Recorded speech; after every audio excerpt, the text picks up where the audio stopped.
ছাত্রছাত্রীদের কোটা সংস্কার আন্দোলনকে ঘিরে সহিংসতা সহ বিভিন্ন মামলায় সারা দেশে গ্রেপ্তার বিএনপির শীর্ষ কয়েকজন নেতা সহ ২,০০০ নেতাকর্মীকে জামিন দিয়েছে দেশের বিভিন্ন আদালত। এর মধ্যে বিএনপি নেতা রুহুল কবির রিজভী, আমানুল্লাহ আমান ও গিয়াসউদ্দিন আল মামুন রয়েছেন। অন্যরাও কারাগার থেকে আজই মুক্তি পাবেন বলে জানা গেছে। এদিকে দেশ ছেড়ে পালিয়ে যাওয়ার সময় ঢাকা শাহজালাল বিমানবন্দর থেকে সাবেক পররাষ্ট্রমন্ত্রী হাসান মাহমুদ ও আইসিটি প্রতিমন্ত্রী জুনায়েদ আহমেদ পলক এবং ২ ছাত্রলীগ নেতাকে আটক করেছে আইনশৃঙ্খলা রক্ষাকারী বাহিনী। আরো জানাচ্ছেন রাকিব হোসেন।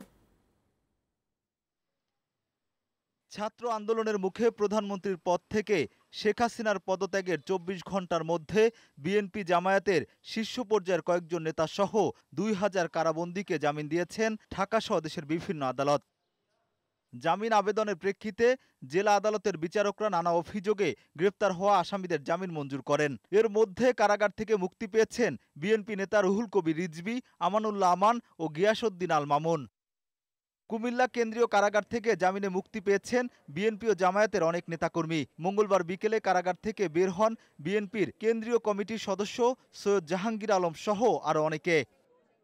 নেতাকর্মীদের মুক্তিতে দেশের বিভিন্ন জেলায় আনন্দ মিছিল করেছে নেতাকর্মীরা। ফুল মালা নিয়ে কারা ফটক থেকে জানানো হয়েছে অভিনন্দন। এদিকে দেশ ছেড়ে পালিয়ে যাওয়ার সময় ঢাকার শাহজালাল বিমানবন্দর থেকে সাবেক পররাষ্ট্রমন্ত্রী হাসান মাহমুদ ও সাবেক তথ্য প্রযুক্তি প্রতিমন্ত্রী জুনায়েদ আহমেদ পলক ও ২ ছাত্রলীগ নেতাকে আটক করা হয়েছে। পরে পলককে নিয়ে যায় সেনাবাহিনী। রাকিব হোসেন, বৈশাখী সংবাদ, ঢাকা।